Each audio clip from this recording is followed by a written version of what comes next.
주시는 하나님의 말씀은 사도행전 25장 1절로 12절까지의 말씀입니다. 사도행전 25장 1절로 12절까지의 말씀 찾으셨으면 함께 한 목소리로 봉독하도록 하겠습니다. 베스도가 부임한 지 3일 후에 가이사랴에서 예루살렘으로 올라가니 대제사장들과 유대인 중 높은 사람들이 바울을 고소할세 베스도의 호의로 바울을 예루살렘으로 옮기기를 청하니 이는 길에 매복하였다가 그를 죽이고자 함이더라. 베스도가 대답하여 바울이 가이사랴에 구류된 것과 자기도 멀지 않아 떠나갈 것을 말하고 또 이르되 너희 중 유력한 자들은 나와 함께 내려가서 그 사람에게 만일 옳지 아니한 일이 있거든 고발하라 하니라. 베스도가 그들 가운데서 8일 혹은 10일을 지낸 후 가이사랴로 내려가서 이튿날 재판자리에 앉고 바울을 데려오라 명하니 그가 나오매 예루살렘에서 내려온 유대인들이 둘러서서 여러 가지 중대한 사건으로 고발하되 능히 증거를 대지 못한지라. 바울이 변명하여 이르되 유대인의 율법이나 성전이나 가이사에게나 내가 도무지 죄를 범하지 아니하였노라 하니 베스도가 유대인의 마음을 얻고자 하여 바울더러 묻되 내가 예루살렘에 올라가서 이 사건에 대하여 내 앞에서 신문을 받으려느냐. 바울이 이르되 내가 가이사의 재판자리 앞에 섰으니 마땅히 거기서 신문을 받을 것이라. 당신도 잘 아시는 바와 같이 내가 유대인들에게 불의를 행한 일이 없나이다. 만일 내가 불의를 행하여 무슨 죽을 죄를 지었으면 죽기를 사양하지 아니할 것이나 만일 이 사람들이 나를 고발하는 것이 다 사실이 아니면 아무도 나를 그들에게 내줄 수 없나이다. 내가 가이사께 상소하노라 한데 베스도가 배석자들과 상의하고 이르되 내가 가이사에게 상소하였으니 가이사에게 갈 것이라 하니라. 아멘. 할렐루야. 오늘은 사도행전 25장 1절로 12절까지의 말씀을 본문으로 끈질긴 죄의 저항이라는 제목으로 은혜의 말씀을 함께 나누고자 합니다.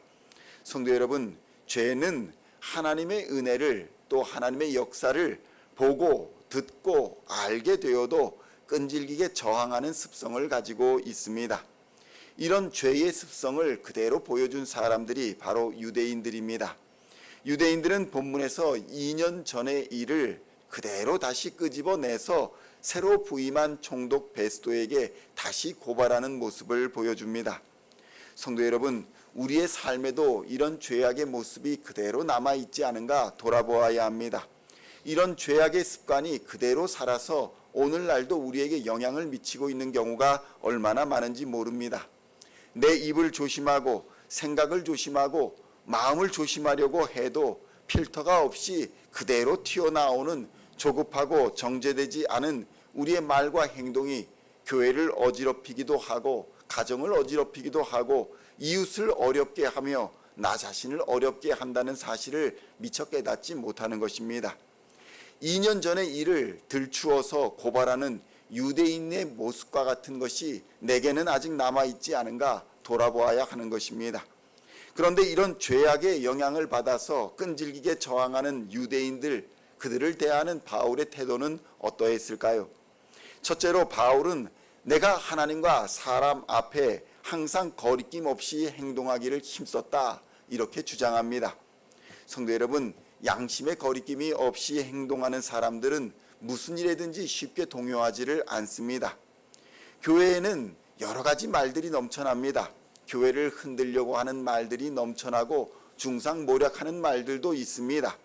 그런 말과 소문들을 들으면서 그런 것에 쉽게 동요되어서 이리저리 흔들리는 것은 그리스도인의 바른 모습이 아닙니다. 교회를 흔드는 것이 무엇인가, 그 정체를 볼 수 있는 영적 안목이 있어야 할 뿐만 아니라 우리의 양심을 따라 말씀에 비추어 단호하게 행동하는 것도 필요한 것입니다. 사도행전 25장 11절의 말씀을 함께 봉독하겠습니다. 만일 내가 불의를 행하여 무슨 죽을 죄를 지었으면 죽기를 사양하지 아니할 것이나 만일 이 사람들이 나를 고발하는 것이 다 사실이 아니면 아무도 나를 그들에게 내줄 수 없나이다. 내가 가이사께 상소하노라 한데, 성도 여러분, 바울은 양심의 거리낌이 없으니 나를 가이사랴로 보내든지 말든지 마음대로 하시오, 이런 태도를 보이고 있는 것입니다. 바울은 자신을 향한 세상의 비난과 정죄에 대해서 거리낌이 없었습니다. 세상의 권세자라고 불리던 이 베스도라는 인물도 어느 한쪽 세력, 그러니까 유대인의 마음을 얻기 위해서 행동하는 나약한 한 인간에 불과했던 것을 보게 됩니다. 그는 유대인들의 마음을 얻어서 정치를 편하게 하려고 했던 것입니다. 그는 정의와 공의를 따라서 행동한 것이 아니라 자신의 이익을 따라서 움직이는 사람이었습니다. 그의 사명은 공의를 세우고 법질서를 세우는 것이었음에도 불구하고 사람들의 마음을 얻어서 자기의 유익을 구하려고 했던 것입니다. 그는 양심대로 살지 않았습니다. 그런데 성도 여러분, 우리 대부분의 사람들이 그렇습니다. 사람들의 비위를 맞추고 사람들의 유익을 구하며 그것이 곧 나의 유익이 되기를 원하는 삶을 살아가는 것입니다. 공의나 정의, 하나님의 법이나 하나님의 말씀에는 별로 관심이 없습니다. 입으로는 정의를 말하면서 행동하지 않는 것은 세상의 이익을 얻기 위함인 것을 우리는 모두 다 알고 있습니다. 그러므로 성도 여러분, 교회를 흔드는 말이나 소문들이 있을 때 여러분 마음의 중심을 잡으시고 행동과 말을 삼가하시기를 우리 주님의 이름으로 축원드립니다. 그러한 행동들은 반드시 하나님의 정죄, 하나님의 심판을 받게 되어 있기 때문입니다. 그것을 말하는 이유는 교회가 주의 몸이기 때문입니다. 주의 몸이기 때문에 우리는 항상 사랑과 공의로 이 교회의 몸을 바로 세우기 위해 힘써야 할 것입니다. 그리고 바울이 로마의 황제 앞에 나는 당당히 서겠다라고 자청할 만큼 우리의 매일매일도 하나님 앞에 당당히 서겠습니다. 예수 그리스도의 십자가를 지고 하나님 앞에 매일매일 당당히 서서 살아가겠습니다 라는 태도로 살아가기를 힘써야 할 줄로 믿습니다. 둘째로, 끈질긴 죄악의 저항에 대하여 바울은 하나님이 정하신 섭리에 겸손하게 따름으로 대항을 했다는 것입니다. 하나님의 섭리를 인정하고 하나님의 계획을 인정했다는 것입니다. 성도 여러분, 우리의 뜻과 우리의 생각과 다를지라도 하나님의 계획과 뜻은 반드시 이루어짐을 믿으시기를 우리 주님의 이름으로 축원드립니다. 하나님의 뜻과 계획이 반드시 이루어진다. 이것이 바로 하나님의 섭리입니다. 바울은 로마의 법적 체계조차, 황제조차 하나님이 세우신 것으로 믿었습니다. 물론 로마의 사람들이 하나님을 믿는 믿음의 원칙을 가지고 법정을 세우거나 그런 것은 아닙니다. 그럼에도 불구하고 바울은 질서의 하나님께서 모든 것 위에 계시며 모든 것을 다스리고 계신다는 것을 믿었다는 것입니다. 성도 여러분, 이것이 매우 중요합니다. 바울은 로마서 13장 1절에서 모든 권세는 하나님께로서 나지 않음이 없다라고 말했습니다. 이것은 모든 권세가 정당하다는 말이 아니라 하나님의 섭리 아래에 있다는 것을 의미하는 것입니다. 그래서 세상의 모든 권세가 하나님의 섭리를 거스르게 되면 하나님의 심판을 받게 된다는 것을 의미하는 것입니다.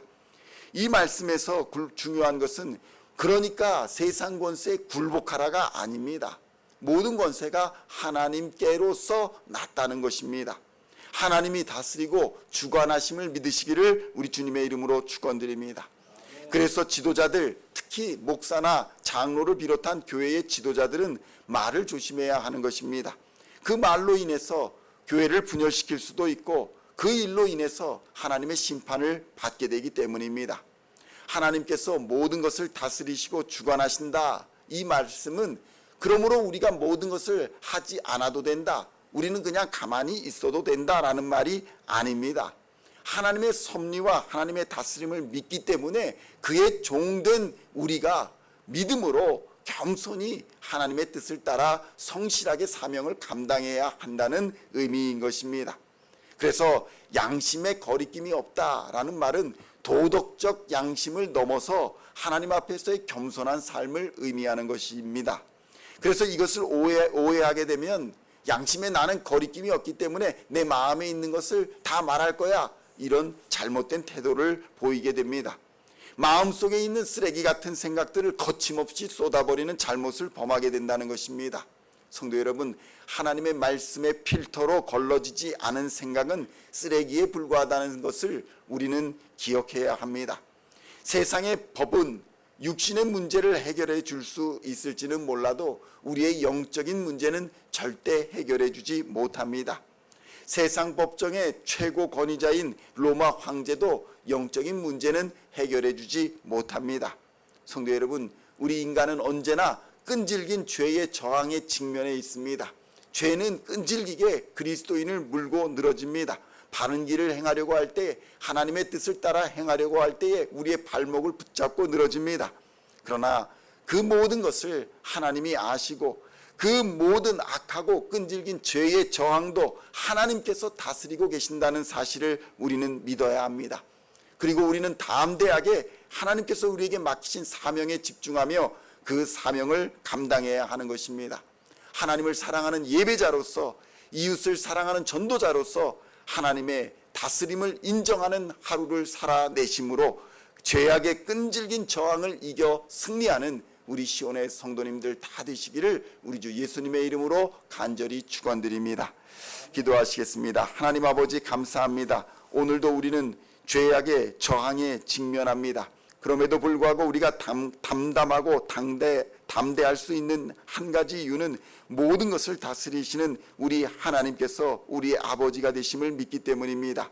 하나님, 이 시간 우리를 다스려 주시고 우리 위에 계시고 우리에게 능력을 공급하시사 끈질기게 저항하는 죄의 저항을 이기고 하나님의 영광의 길로 나아가는 하나님의 사람들 다 될 수 있도록 역사하여 주시옵소서. 세상의 권세 앞에 당당하게 하여 주시고 세상의 물질이나 세상의 권력 앞에 비굴하게 굴복하는 것이 아니라 오직 하나님의 다스림 앞에 겸손히 엎드리는 하나님의 사람들 다 되게 하여 주시옵소서. 우리의 마음속에 있는 생각과 우리의 마음속에 있는 모든 것을 말씀의 필터로 걸러 하나님과 사람 앞에 부끄럽지 않은 삶을 살아갈 수 있도록 주님 역사하여 주시옵소서. 세상의 빛과 소금의 삶을 살아갈 수 있도록 역사하여 주시옵소서. 하나님을 의지하여 예수를 닮아가는 삶을 살 수 있도록 인도하여 주시옵소서. 그리하여 우리를 둘러싼 어둠의 권세들이 예수의 이름으로 쫓겨나가게 하여 주시고 우리를 둘러싼 죄악과 사망과 질병의 권세들이 쫓겨나는 역사를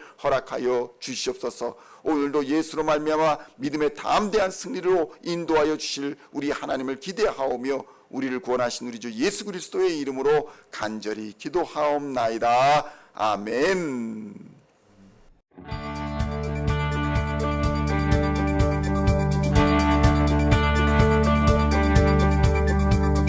Singing songs of thy praise, we are coming to you, dancing before your throne.